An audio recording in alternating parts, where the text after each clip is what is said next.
बंद हो रहे हैं, कॉटन मिल बंद हो गए, हैंडलूम जो हमारे गरीब लोग हैं, अंसारी बरादरी के जैसे लोग हैंडलूम उद्योग से जीविका चला रहे हैं, आज वो भी आज सड़क पर पूरी तरह जीवन और जीविका दोनों संकट में पड़ गया है।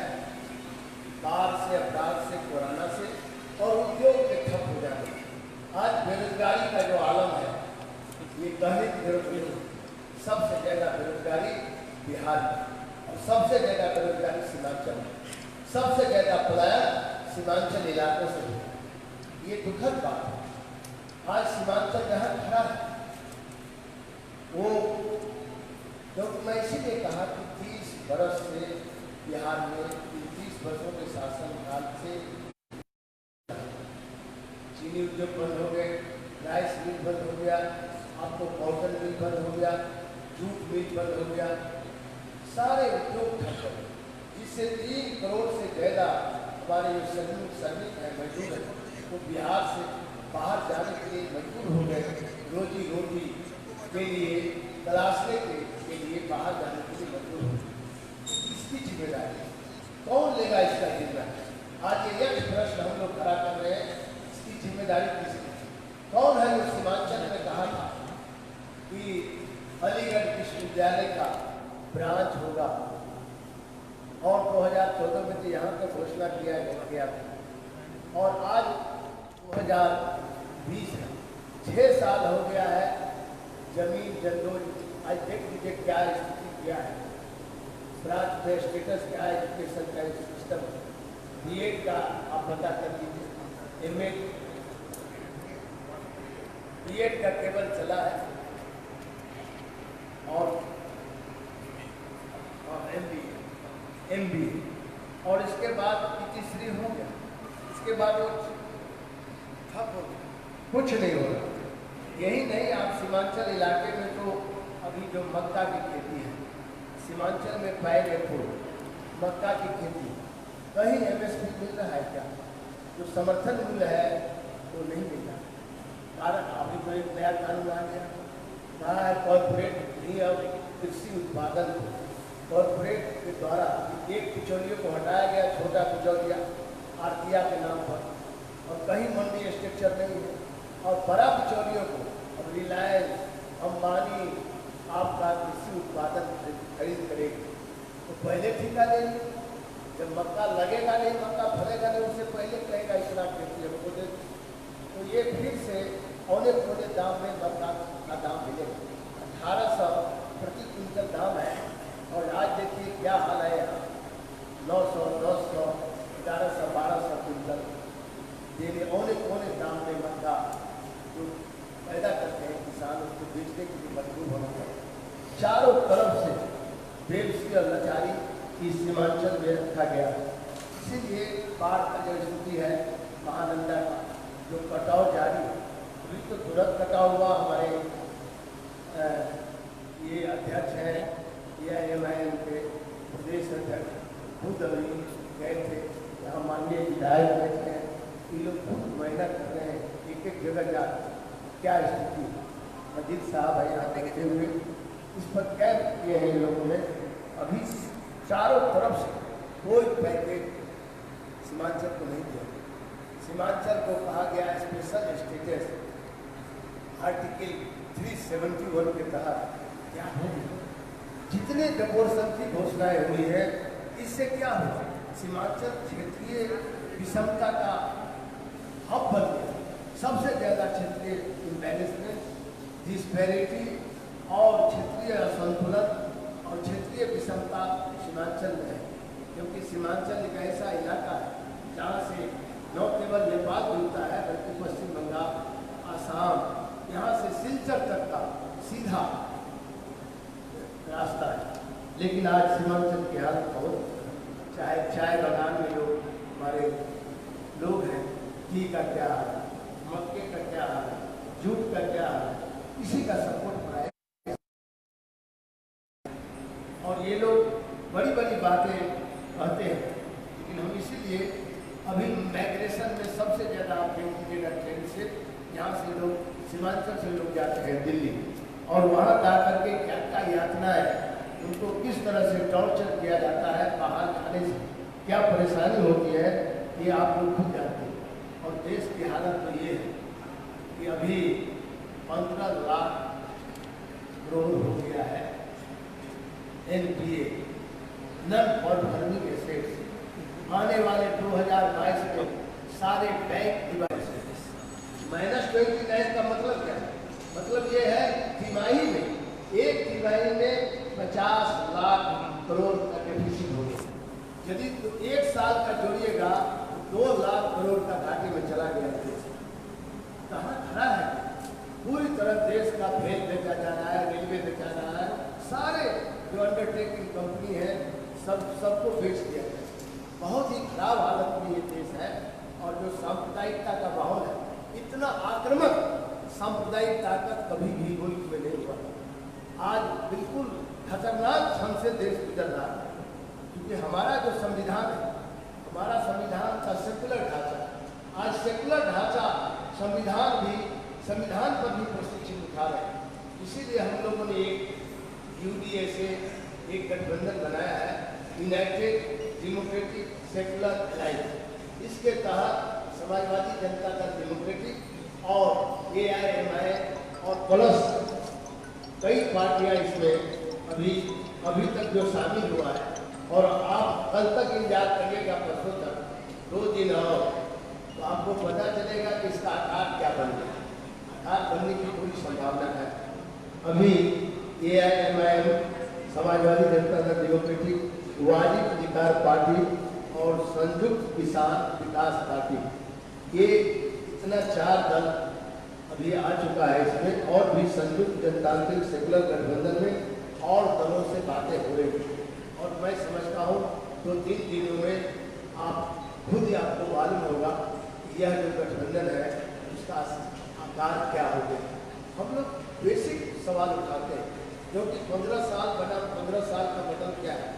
मतलब ये है टोटल तरह बेरोजगारी, भ्रष्टाचार, विकास का तो कोई कल्चर है ही नहीं है। पूरी तरह कोलैप्स कर गया है वर्क कल्चर। कोई काम आप देख लीजिए किस तरह से काम होता है, बनने से पहले टूट जाता है। जब टूट गया अभी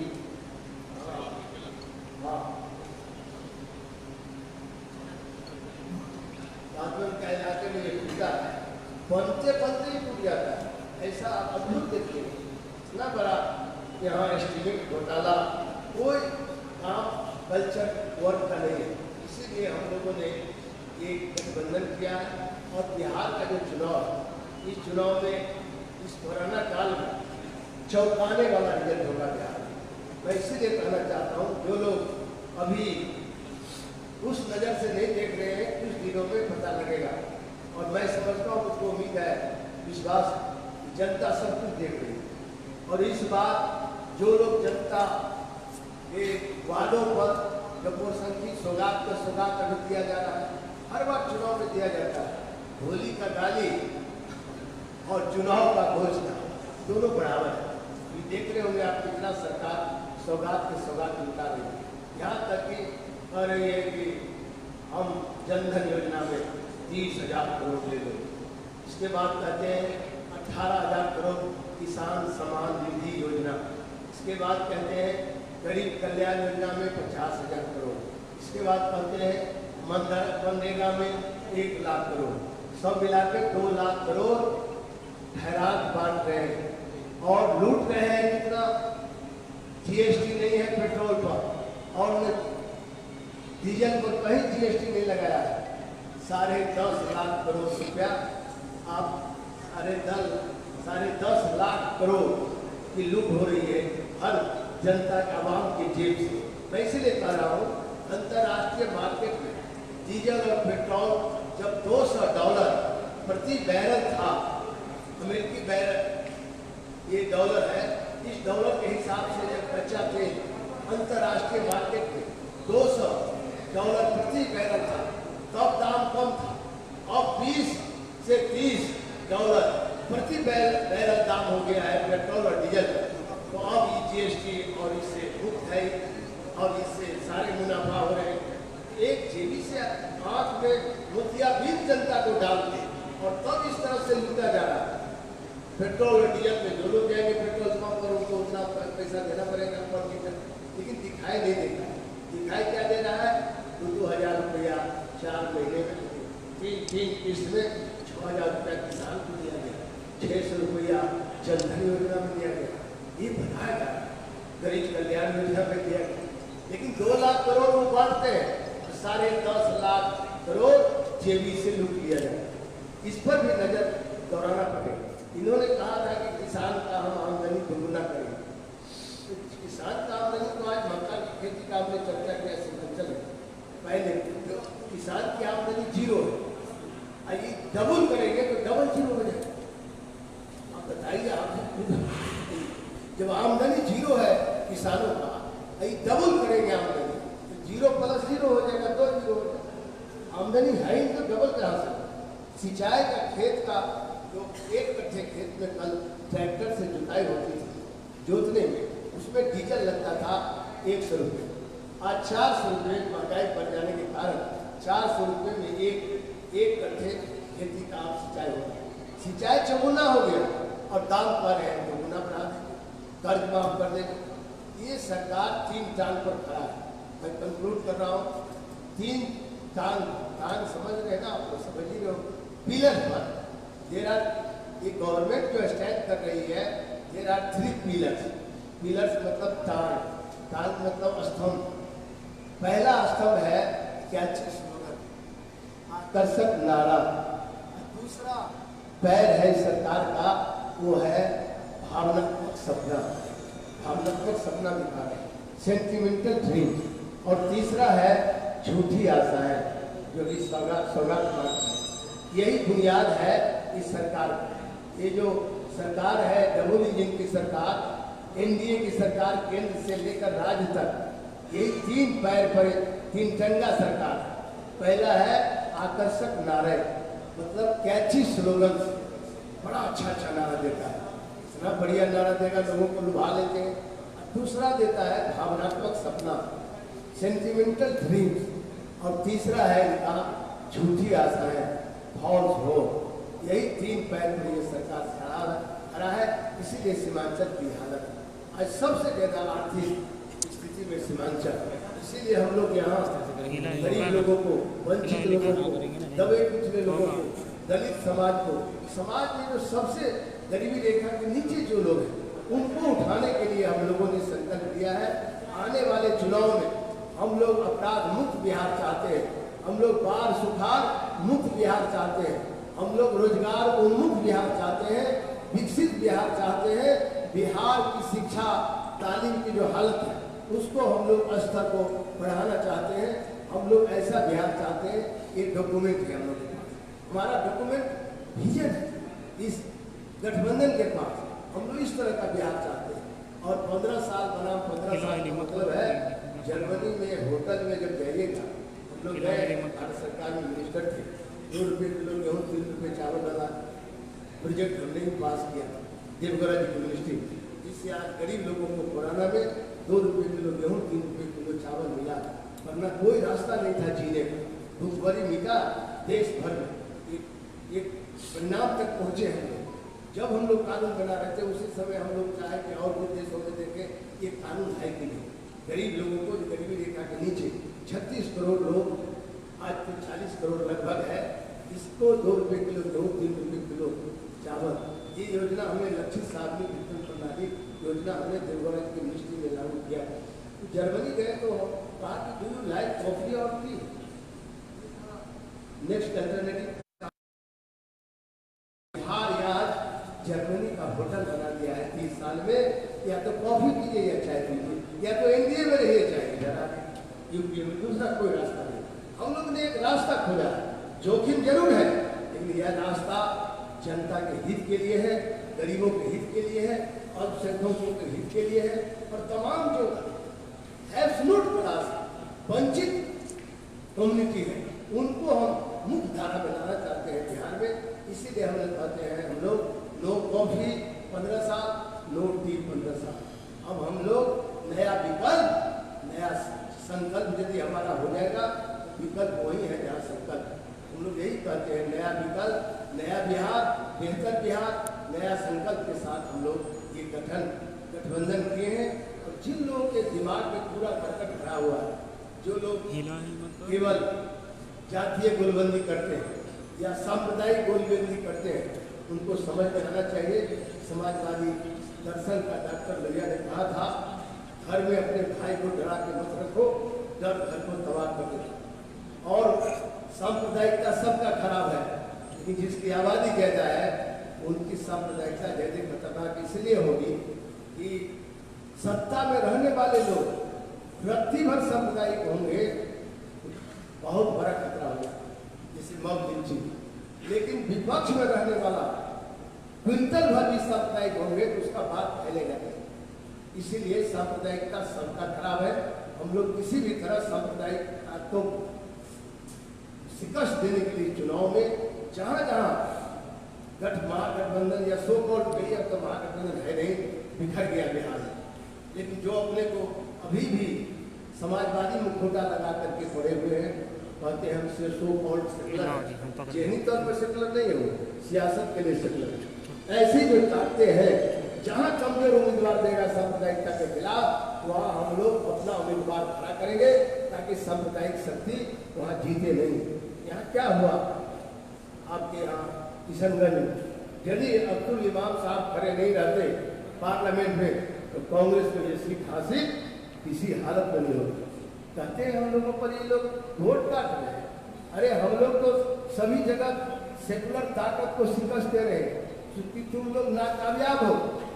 दागदार कभी भी दमदार नहीं हो सकता। जो विपक्ष दागदार है, चाहे रोजगार के मामला में हो चाहे और मामला में, वो दमदार कैसे हो जाए। हम लोग का गठबंधन जरूर आपको लगता है, लेकिन आने वाले दिन में आपको पता लगेगा सबसे ज्यादा दमदार यही गठबंधन बनेगा। और बिहार की बेहतरी के लिए हम लोगों ने गठबंधन बनाया। इसीलिए सेकुलर जो लोग कीचड़ उछाल रहे हैं, कीचड़ से कीचड़ साफ नहीं होता है, साफ पानी से कीचड़ साफ होगा। तो उसमें हम लोगों के कभी ओबीसी साहब का नाम लेगा, कभी हम लोगों का नाम आज कर देता है। कीचड़ साफ करने में थोड़ा कीचड़ तो लगे, क्योंकि बिहार में लड़ाई बुराई से बुराई की हो रही है। 15 साल बना 15 साल का लड़ाई है। वो कहता है तुम ज्यादा बुरा हो, कहता है नहीं तुम बड़ा बुरा हो। वो कहता है तुम्हारे यहाँ फिरौती चलता था और ट्रांसफर पोस्टिंग में चाहिए, कहता है नहीं तुम्हारे यहाँ सिंधन घोटाला चला, हमसे जगह खराब तुम 15 साल। वो कहता है कि तुम जगह खराब हो, ये तुम खराब हो, वो खराब हो, मतलब खराब की लड़ाई है। बुराई से बुराई की लड़ाई बिहार में जो होने जा रहा है चुनाव में, इससे जनता को क्या निजात मिलेगा। आम आवाम को तो इससे कुछ निजात मिलने नहीं जा रहा है। चाहे बेरोजगारी का मामला हो, शिक्षा का मामला हो, भ्रष्टाचार का मामला हो, अपराध का मामला हो, बाढ़ का विभीषिका है। हर साल 6 महीना बाद 6 महीना से बाद सीमांचल को झेलना पड़ता है। ये जो डंस है सीमांचल में नहीं, पूरे उत्तर बिहार में आपको 21 जिला, हमारा कोसी अंचल से लेकर मिथिलांचल और सीमांचल आज देखिए बाढ़ से खराब है। चले जाइए अररिया, इसी सीमांचल चले जाइए हम लोग यहाँ झंझारपुर, हमारा पार्लियामेंट क्षेत्र, 5 बार मैं लोकसभा वहाँ जीता हूँ। चारों तरफ कमला नदी का तूफान हो रहा। हमने 2002 में ये लड़ाई किया था बाढ़, भाई नेपाल से वार्ता हो गई थी भारत सरकार 2002 में। नेपाल और भारत मिलकर ज्वाइंट प्रोजेक्ट कार्यालय खोले, संयुक्त परियोजना कार्यालय। ये सभी नदियों को महानंद से लेकर के नेपाल जितनी नदियाँ उधर से आती है अपने हिस्से में उत्तर बिहार में, उसमें ये हुआ था संयुक्त परियोजना कार्यालय खोले नेपाल में। और भारत का भी इंजीनियर और नेपाल का इंजीनियर मिलकर डिटेल प्रोजेक्ट रिपोर्ट तैयार किया, DPR। उस DPR के तहत काम हो, पानी भी कंट्रोल होगा, सिंचाई का भी प्रबंध होगा नहर का, और उसी पानी को हम रोक देंगे जो हमारे फसल को बर्बाद करता है। जो हमारे आज कटाव यहाँ हो रहा है, घर टूट जा रहा है, सारे घर कटाव में इरोजन में जा रहा है। इससे बचाव के लिए प्लान हुआ था, वो ठंडे बस्ते में चला गया। इसके बाद एक बार चर्चा डबल इंजन की सरकार है, बाढ़ की समस्या हमारी विभीषिका के लिए कुछ नहीं है। ये लोग केवल स्लोगन दे रहे हैं, कुछ करना नहीं इन लोग। इसीलिए हम लोगों ने ये गठबंधन बनाया है और मैं उम्मीद करता हूँ इस गठबंधन में हम लोग को कामयाबी होगी और हम लोग जंग बहुत ही मजबूती से लड़ेंगे। इसीलिए सेलेक्टेड सीट में लड़ेंगे। जहाँ जहाँ हम प्रभाव वाला क्षेत्र हम लोग का है, वो मिल के गठबंधन चुनाव लड़ेगी। अभी जो भी घटक दल इसमें इनसे भी वार्ता आपको हो रही है, 2-3 दिन में चित्र आपको थोड़ा सा साफ नजर आएगा। 2-3 दिन, बस 2-3 दिन में आपको नजर आएगा इसका आकार क्या बना। जल्द ही हम लोग उस निर्णय पर पहुँचेंगे। इन शब्दों के साथ आप सब लोगों को बहुत धन्यवाद। यूडीए से गठबंधन पे क्यों भरोसा करेगी वोटर? यूडीए से गठबंधन पे क्यों भरोसा करेगी वोटर? क्या है आपके पास ऐसा बयान? भरोसा इसीलिए करेगी, जो रोड आ रही है आपका नेशनल हाई रोड, NH57 जुड़ा हुआ है आपके यहाँ से, पूर्णिया से लेकर फारबिसगंज तक हमने रोड बनाया 310 किलोमीटर। झंझार मुजफ्फरपुर के 28 NH से लेकर, अब नोटिफिकेशन कहिए तो मैं आपको हाजिर करूँगा। ये 97 में जब मैं कैबिनेट मिनिस्टर था उत्तर बिहार से, और 17 में से कम्युनिस्ट पार्टी, तो उसी समय हम लोगों ने कैबिनेट में पास कराया उत्तर बिहार को एक लाइफ लाइन दिया जाए, जो लाइफ लाइन यहाँ से जुड़कर सिलीगुड़ी से लेकर और चला गया सिलचर तक। ये जो कॉरिडोर है चतुर्भुज, अच्छा सवाल किया, मैं धन्यवाद देता हूँ। हम तो नहीं बता रहे थे हम लोग क्यों भरोसा हम करेंगे। भरोसा इसलिए करेगा, हमारा काम बोलना। नंबर 1 कि हमने, अब वहाँ से तो नहीं था, कितना घंटा लगता था अभी मिथिलांचल और सीमांचल और कोसी अंचल को जुड़ने में। पटना से, राजधानी से, आज राजनीति से हम जुड़ गए, राजधानी से हम जुड़ गए, बड़ा काम था।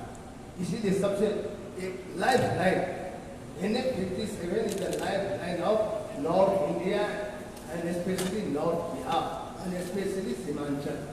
नंबर 1। नंबर 2, हमने जो गाँव के गरीब लोग, आज तक उस पर ध्यान नहीं दिया गया। आज 72 साल आज़ादी का हो गया, आज जो गांव के गरीब लोग हैं, जो 2 साल खाना नहीं खा पाते थे, रोटी मिले तो चावल नहीं, रोटी सब्जी गए, उन लोगों को हमने कम से कम अनाज का तो प्रबंध कर दिया। आज नवंबर तक का अनाज जो मिला आपको, ये लाल कार्ड आया कहाँ से? उजला कार्ड हमने बनाया, हमने मिनिस्ट्री का 97 का देखिए नोटिफिकेशन है, किताब ये दे देंगे आप, भारत सरकार। हम लोगों ने एक योजना बनाया कि गरीब आदमी को पेट का ज्वाला कैसे शांत हो, पूरे देश के लिए बनाया। तो उसमें 36 करोड़ लोगों को 2 रुपये किलो गेहूँ और 3 रुपये चावल मुहैया करते। हम लोग के नियत का सवाल है, हम लोग इसीलिए हमको भरोसा करें कि हमारा काम बोलना है। नंबर 2 आपको बताया। नंबर 3 है, हम लोग सांप्रदायिक ताकतों को शिकस्त देने में जो एकता हम बना रहे हैं, इससे लोग आशा करेंगे अब इस तरह से मारकाट, इस तरह से मॉब लिंचिंग नहीं होगा, ये भरोसा होगा। क्योंकि हिंदुस्तान का आँख हिंदू और मुसलमान है, एक आँख आप छोड़ दीजिएगा देश कमजोर, देश कन्हा हो। कुछ लोग अभी सियासत में जो है इस देश को कन्हा बनाना चाहते हैं, अंधा बनाना चाहते हैं।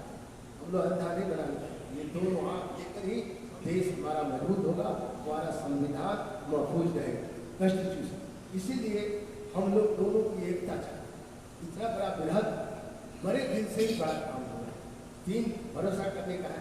चौथा है, एक भी अपराधी को टिकट नहीं देंगे इस यूडीए गठबंधन से। यदि आप पूछ रहे हैं तो मैं बोल रहा हूँ, भरोसा क्यों करेगा हमारे गठबंधन? एक भी भ्रष्ट आचरण के लोग, एक भी अपराधी को नागपुर साहब देंगे, न मजिद साहब देंगे, हम लोग देंगे। और MIM और समाजवादी जनता दल, ये हमारा डेमोक्रेटिक, एक भी टिकट। इसीलिए तो गठबंधन हम लोग सोच के बना रहे हैं। अभी लिस्ट पढ़ दे तो आप बहुत सारा पार्टी पाइपलाइन में है, इस पर आना चाहते हैं, लेकिन हम लोगों ने शर्त रखा है, भ्रष्ट आचरण और अपराधी को हिम्मत है किसी पार्टी को, आप कहते हैं भरोसा क्यों करेगा? हम अभी चैलेंज करते हैं आपके प्रेस वार्ता के जरिए, और कोई पार्टी इस तरह का ऐलान कर दे तो उस पर भरोसा करेंगे। हम ऐलान करते हैं इस गठबंधन में किसी भी भ्रष्ट और अपराधी को टिकट नहीं दिया जाएगा। किसी नवदौलतियों को, नवदौलतिया का मतलब समझ गए होंगे, धन पशु, धन पिचास, उसको टिकट इसमें नहीं मिलेगा। ये काम कार्यकर्ता के लिए ये गठबंधन बना है, जो जमीन पर काम करता है, जो रोज झंडा उठाता है, जो मेहनत करता है, जमीन पर जो साथी है, वैसे लोगों को चुना चयन किया जा रहा है। जल्दी आप लोगों के सामने सीटों के शेयर वाला लिस्ट भी प्रोड्यूस हो, इसीलिए भरोसा करें। और भरोसा का कारण जानते हैं, सीमांचल और कोसी अंचल, मिथिलांचल सबसे ज्यादा पिछड़ा राज्य। आज तक जो बजट भारत सरकार पास करती है या वित्त आयोग जो फिनांस कमीशन देती है वो देती है on the basis of internal resources, internal mobilisation of the resources of the concern state. मतलब है आप संसाधन दीजिए, कुछ मोबिलाइज कीजिए तो आपके राज्य का विकास होगा। अब संसाधन यहाँ बालू है, पानी है, कटाव हो रहा है, इंटरनल मोबिलाइजेशन संसाधन के यहाँ होने से सभी हमारे कारखाना चला गया झारखंड में, जितना खनिज था, ग्रेफाइट था, कोयला था, हम कहाँ से आंतरिक संसाधन पैदा करें? हम लोग का मांग है on the basis of needs, on the basis of population, on the basis of poverty, गरीबी के आधार पर, जनसंख्या के आधार पर, आर्थिक पिछड़ापन के आधार पर हमको बजट मिलना चाहिए भारत सरकार। ये नहीं मिलता। हम लोग ये मांग था, हम तो आपके सामने साबित किए हैं कि हम लोग का क्या कैसा बिहार हम बनाना चाहते हैं, कैसा सीमांचल को झारखंड जोड़ना चाहते हैं। इसलिए हम लोग का भरोसा सीमांचल से लेकर, मिथिलांचल से लेकर, कोसी अंचल से लेकर तिरुप अंचल तक सभी जनता करेगी। और कुछ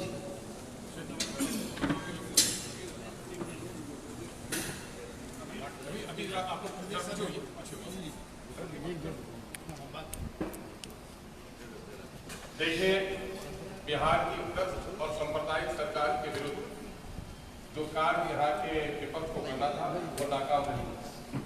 ऐसे वक्त में बड़ा दायित्व था दूसरी राजनीतिक दलों पर कि वो कोई विकल्प पेश करें। हम साधुवाद देते हैं हमारे यूडीएसए के संयोजक आदरणीय जनाब यादव साहब, देवेंद्र प्रसाद जीपी यादव साहब और जनाब बैरिस्टर असदुद्दीन ओवैसी साहब को, ये दोनों महान नेताओं ने एक विकल्प बिहार की जनता के सामने पेश किया है और बिहार की जनता के विश्वास के लिए दोनों ने अपने चरित्र को पेश किया है।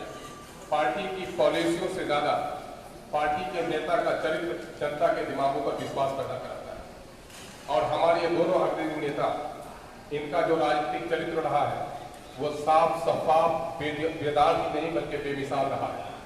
इससे हम आशा करते हैं कि बिहार में एक संतुलित सरकार के निर्माण में हम अग्रणी भूमिका निभाने का काम करेंगे। साथ ही हमारे नेता डीपी यादव साहब जो यहाँ पधारे हुए हैं वो इस बात का संकेत है कि ये पार्टी बिहार के तमाम भ्रष्ट नियमों के विरुद्ध संघर्ष ही नहीं करेगी बल्कि सीमांचल के साथ जो पिछले दिनों में विसंगति हुई है उसको निर्णायक कदम तक पहुंचाने और इस क्षेत्र को विकास के मुख्य धारा में जोड़ने का प्रयास भी करेगा। सीमांचल, कोसी का अंचल या मिथिलांचल के साथ जो अनदेखी हुई है और बिहार के अन्य भागों के साथ जो अनदेखी हुई है उसके खिलाफ हम लड़ाई लड़ने में कामयाब होंगे। विशेषकर सीमांचल में बाढ़ पीड़ितों की जो हालत है इस वक्त तकरीबन 1000 से ज़्यादा लोग विस्थापित हो गए हैं और नीतीश की भ्रष्ट सरकार ने अब तक बाढ़ पीड़ितों को 2 वक्त की रोटी भी, उनके घरों में कोई चिराग भी या उनके यहाँ पानी का भी इंतजाम नहीं किया है। हम उसकी भर्त्सना करते हैं और ये समय है कि 5 साल के अंदर में जनता अपने सरकारों को चाहे तो विश्वास देती है या उसके खिलाफ निर्णय लेती है। ये वक्त आ गया है कि सांप्रदायिकता की सहमति नहीं बल्कि प्रोत्साहित करने वाली सरकार को उखाड़ कर फेंका जाए। सीमांचल का बड़ा दर्द अलीगढ़ का दर्द है। सीमांचल की एक बड़ी आबादी जिसकी उर्दू मादरी जबान नहीं है, उर्दू के साथ खिलवाड़ हुआ है। इन तमाम तर मुद्दों को लेकर हम लोग जनता के सामने में जाएंगे और कोई सवाल हो तो हमारे यहाँ पूछ लीजिए, जो भी पूछना चाहते हैं पूछिए। एक सवाल ये है कि आपको इससे पिछले गठबंधन पार्टी में इंटरनल डेमोक्रेसी जमहूरियत महफूज है तो किसी पार्टी का आप ही लोग किसी पार्टी में इंटरनल डेमोक्रेसी माने आंतरिक जनतंत्र महफूज नहीं है। इसीलिए हम लोग दल का नहीं, हम लोग फिर बदल सकते हैं। दिल नहीं बदले हैं संघर्ष करने का, कमिटमेंट नहीं बदले हैं हम लोग। क्योंकि आपको हम बताया एक कुर्ता पर दाग बताओ 43 साल हो गया मैं जननायक कर्पूरी ठाकुर के लिए इस्तीफा दिया जब मैं MLA था 77 में। हमसे एक दिन सीनियर नहीं है कोई नेता, चाहे वो विपक्ष में हो चाहे सरकार में हो। लालू जी हमसे 1 घंटे का सीनियर है क्या? बताओ 77 में वो सोनपुर से जीते थे, पार्लियामेंट और असेंबली का एक साथ चुनाव हुआ। मैं फुलपरास विधानसभा जो आपका सटा हुआ है सीमांचल, वहाँ से मैं चुनाव जीता था। 3 महीने में मैंने इस्तीफा दे दिया कर्पूरी ठाकुर के लिए। मैं अपनी बात नहीं कर रहा हूँ, एक कौज के लिए। कौज क्या था? समाजवाद को बिहार में मजबूत करना है। कौज क्या था? गरीबों को ऊपर उठाना है। इसीलिए गरीबों के सर्वमान्य नेता जननायक कर्पूरी ठाकुर के लिए इस्तीफा दिया। इसीलिए हम लोग का एक इतिहास पर आप चोट कर रहे हैं कि दल बदलते, अरे दल फिर बदलेंगे। जो भ्रष्टाचार के खिलाफ जितना दल बदलना होगा बदलेंगे, दिल नहीं बदलेंगे हम लोग। न यहाँ हमारे जो बैरिस्टर साहब है कभी दिल नहीं बदला। बहुत हवा आया तूफान, पूर्वा पछिया पार्लियामेंट में आप सुनते होंगे, उन्होंने संविधान से 1 इंच, संविधान में जो हक हकूक है उसी को महफूज रखने की लड़ाई लड़ते रहे। आज जो कीचड़ उछालना है उछाल। मतलब महागठबंधन फिर आपको ऑफर करेगा तो फिर आप बदल सकते हैं। महागठबंधन से तो दूर का भी विस्तार नहीं है, कहीं दूर दूर तक नहीं। महागठबंधन है ही नहीं। आप कैसा सवाल पूछ रहे हो? महागठबंधन तो बिखर गया। दल की बात आपने कहा, दल तो है ही नहीं। दल नहीं है, दिल हम लोग का है संघर्ष करने का। हम अपना कल्चर नहीं बदल सकते। जो लड़ाई है गरीबों का वो हम नहीं छोड़ सकते। इसके लिए हमको जो गठबंधन बना है बदलने, मतलब पार्टी कहाँ है यहाँ? यहाँ एक व्यक्ति सरदार है, गिरोह है यहाँ। नाम गिना दो क्या?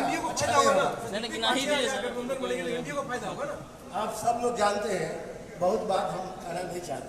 एक व्यक्ति गिरोह, किसी पार्टी में कार्यकारिणी की मीटिंग, नेशनल एक्सिक्यूटिव की मीटिंग करके कोई निर्णय होता है क्या? हमारा तो डेमोक्रेटिक तरीका से हम लोग करते हैं। अभी भी बैठे हैं, आप बताओ कहीं लोकतंत्र, जमहूरियत कहीं महफूज है किसी पार्टी में?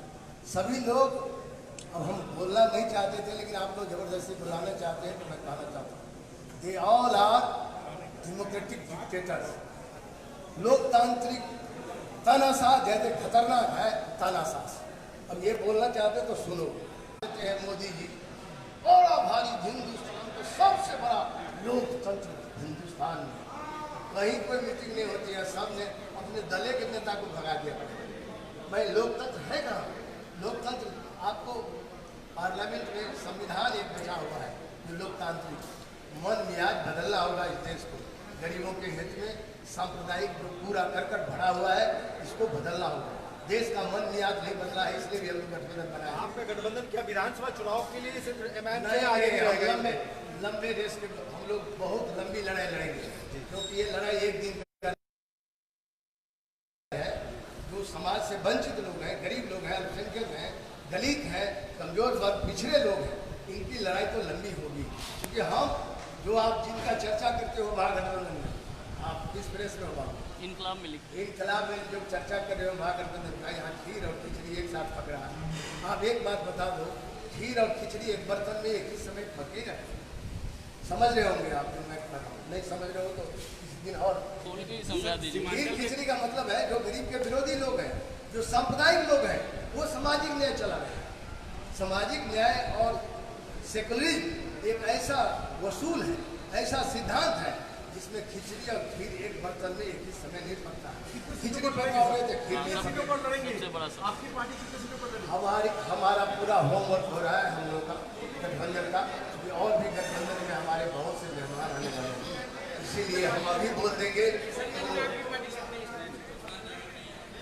गठबंधन की बात नहीं सीट से आपके जिलाध्यक्ष भी लड़ना चाह रहे हैं, व्यक्तिगत सवाल और भी लड़ना चाह रहे हैं, ऐसे में कैसे? देखिए, हम कोई विवादित सवाल का जवाब नहीं दे रहे हैं। हम लोग भी हैं, सिमेंटेड है, हमारी एकता बिल्कुल हमारी सिमेंटेड, और कोई व्यक्तिगत बात आप उठा दे रहे हैं। हम तो पूरे सीट की बिहार की बात नहीं, लेकिन लोगों की निगाहें अख्तर साहब पे है कि वो कहाँ से चुनाव लड़ेगा। कहीं ना कहीं कुछ उनके समर्थक है जो चाहते हैं कि वो चुनाव लड़े। ये चुनाव अख्तर साहब तो जहाँ से लड़ना चाहेंगे, कन्वेनर की हैसियत से मैं कहता हूँ वो सीट उनको आपके जिलाध्यक्ष भी तो सीट पर हमारे प्रदेश सर, आपके जिलाध्यक्ष भी सीट पर दावा कर रहे हैं।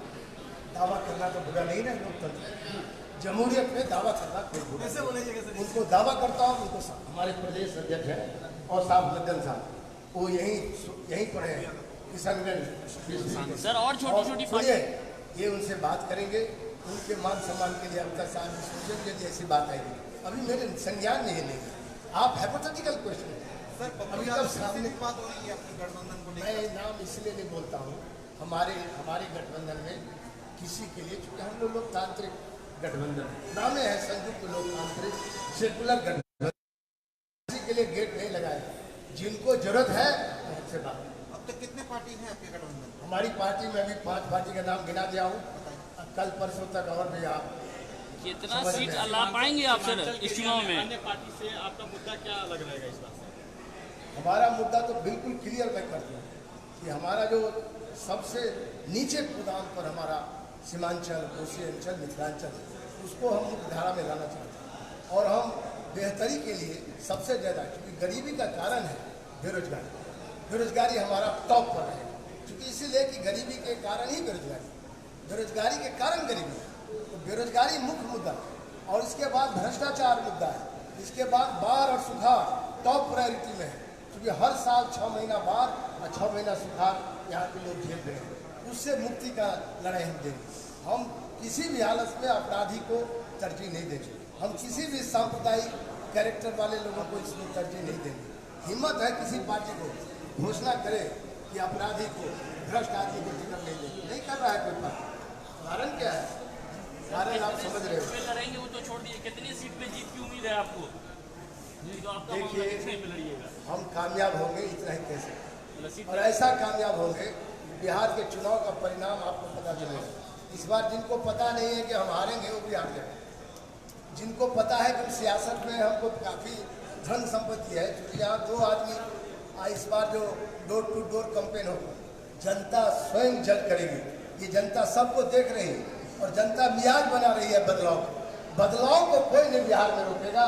बदलाव मस्ट है, परिवर्तन होगा, ये तो कुदरत का नियम है। बदलाव को कौन रोक देगा? सर, महागठबंधन में भी खींचातान चल रही है और एनडीए में भी खींचातान चल रही है। ऐसे कई दल जो है निकल रही है, जैसे लोजपा है और उसका इन लोग को ऑफर देने के आपके गठबंधन में। महागठबंधन में तो कोई ईद घाट है, कोई वीर घाट है, लेकिन हमको हम लोग क्यों उनके खिलाफ बोले? तो हमारे एजेंडा में ही नहीं है। हमारे एजेंडा में जो दूसरा प्रश्न आप पूछे हैं, मतलब आपको ऑफर भी आता है तो किसी वो कीमत है, पर महागठबंधन में नहीं दूसरा जाएंगे ना? प्रश्न आप ही के मुंह से बोला गया है, वो सबसे हम लोग की वार्ता होगी। वार्ता जब तक फाइनल स्टेज में नहीं आता है तब तक निर्णायक बात हम कहने की नहीं करेंगे। सर सिरसावादी से आगे उनको भी क्या मौका मिलेगा? सिरसावादी बहुत इस क्षेत्र में बहुत ज़्यादा है, क्या उनको भी मौका देंगे? हमेशा उनको इस्तेमाल किया जाता है। ये हमारा गठबंधन जो आपकी भावना है, हम सब चीज़ को देख नहीं करेंगे, क्योंकि हम लोग पहले बोले हैं आपको कि रीजनल इम्बैलेंसेस है, तो हम लोग चाहेंगे सामाजिक भी इम्बैलेंस नहीं, लेकिन ऐसा नहीं है कि एक ही बार में सबको हो जाए। हम लोग चाहते हैं एक संतुलन बना के बड़ी चीज़ के लिए निकले, बड़ी चीज़ बनाना चाहते हैं। जब इमारत बुनियाद ठीक,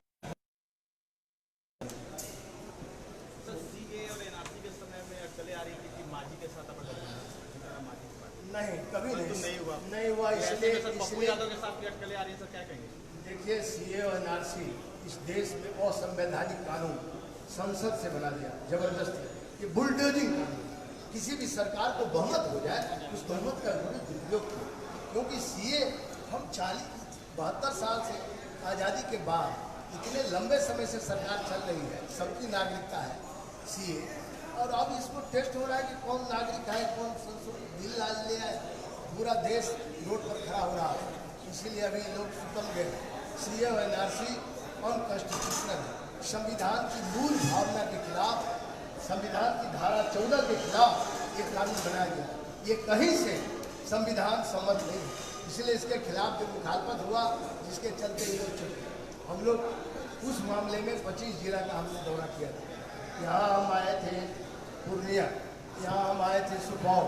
एनआरसी में हम लोग पूरे, कुछ लोग तुष्टिकरण, हिंदू तुष्टिकरण की नीति बना रहे हैं, दोनों तरफ रहना चाहते हैं। यहाँ भी आपके यहाँ है, तुष्टिकरण का नीति अब नहीं चलेगा। इस गठबंधन सारा बादल साफ कर देगा। सर अंतिम 2 या सवाल तो सर। सिद्धांत पर रहो या नहीं तो जाओ जहाँ जाना है। सर अंतिम 2 सवाल। पहला सवाल अख्तर साहब से, 371 को लेकर आप लोगों ने एक बार माहौल बनाया था, लेकिन 371 जो है उसको लेकर आप लोगों ने जमीन से लेकर सदन तक क्या किया है, ये जानना चाहेंगे कि क्योंकि लगभग 2 साल हो चुके हैं उस मुद्दे को। 2 साल ही नहीं हुए। मैं आपके याददाश्त को ताज़ा कर दूँ कि 16 अगस्त 2015 को जब पहली बार बैरिस्टर असदुद्दीन ओवैसी साहब की समेत तशरीफ लाए और यहाँ के लिए एक रिसर्च पेपर जब उसके सामने में पेश किया गया, सरकारी आंकड़ों के के मुताबिक सीमांचल के पिछड़ेपन का, तो उन्होंने ही उस वक्त एक सुझाव दिया था कि इस क्षेत्र का उत्थान तभी मुमकिन है जब संविधान के धारा 371 के तहत यहाँ पर विशेष क्षेत्र का दर्जा दिया जाए। हम लगातार उसके लिए प्रयास कर रहे हैं और आपको ये बता दें, इस प्रयास की ही कड़ी है कि माननीय सांसद और पार्टी के राष्ट्रीय अध्यक्ष जनाब बैरिस्टर असदुद्दीन साहब ने इसके लिए एक प्राइवेट बिल पार्लियामेंट में पेश किया। हमारे विधायक जब असेंबली में गए जनाब कमरुद्दीन साहब, तो उन्होंने असेंबली में इस सिलसिले में सवाल उठाया और हम आम जनता को इसके लिए बेदार कर रहे हैं। हमारी राजनीतिक कोई महफिल ऐसी नहीं होती है, यहाँ भी खंडित तौर पर जो आपको बताया गया है, बाढ़ है, अलीगढ़ यूनिवर्सिटी का कैंपस है, सड़कों की कमी है, पिछड़ापन है, गरीबी है, उसके उत्थान के लिए जो मास्टर की है वो धारा 371 है। वो लड़ाई हमारी शुरू दिन की थी और आखिरी दिन तक वो लड़ाई हमारी जारी रहेगी। मामला ये है कि जो लोग वो बेईमानी की राजनीति करते हैं, जो लोग ये कह रहे हैं केंद्र में अलग सरकार है, राज्य में अलग सरकार है, इसलिए क्षेत्र को हिस्सा नहीं मिल पा रहा है, आप उन दलालों से पूछिए, सत्ता के उन दलालों से पूछिए जो लोग दिल्ली में भी और पटने में भी एक ही सरकार है लेकिन अलीगढ़ को आज तक राशि नहीं दिला सके। उन सत्ता के दलालों से पूछे जो मानवता बेसिन का पैसा अलॉटमेंट के बावजूद भी यहाँ के कटाव का रोधक का काम नहीं कर सके। ये सवाल मुझसे पूछिए। हम संघर्ष कर रहे हैं, हम लड़ रहे हैं, हमारी आने वाली नस्लें भी धारा 371 के तहत संतुलित बिहार और संतुलित सरकार और संतुलित भारत बनाने के प्रयास को जारी रखें। सर कहाँ से आप आप कहाँ से सर चुनाव लड़ना पड़ेंगे? जैसे अभी जैसा नाम आपने प्रस्ताव दिया है कोचाधामन से, नहीं, नाम आपको कोचाधामन से देने की भी अगर खबर आई होगी तो शायद यह गलत होगी, बल्कि अभी पार्टी विचार कर रही है, क्षेत्रों का सर्वे जारी है। सर्वे आने के बाद रिपोर्ट आएगी और कौन कौन उम्मीदवार, सिर्फ मेरे बारे में नहीं बल्कि मेरे घटक दल के उम्मीदवार और मेरे पार्टी के अन्य उम्मीदवारों की लिस्ट बहुत जल्द ही आपके सामने में दी जाएगी। कुछ तो जरा वक्त का इंतजार कीजिए। आप विधानसभा चुनाव लड़ने जा रही है निश्चित है? हाँ, विधानसभा चुनाव लड़ने का फैसला पार्टी ने मेरे ताल्लुक से किया है। एक अनऑफिशियली सवाल लास्ट में सर कि जिस मोबाइल तरह आपने कैसे इसलिए ऑफ कर दिए, जिस तरह आपने संबोधन में कहा कि होली की गाली और चुनाव का घोषणा, तो आपने जितना वादा किया क्या उसको चुनाव का घोषणा में शामिल किया है? सरकारी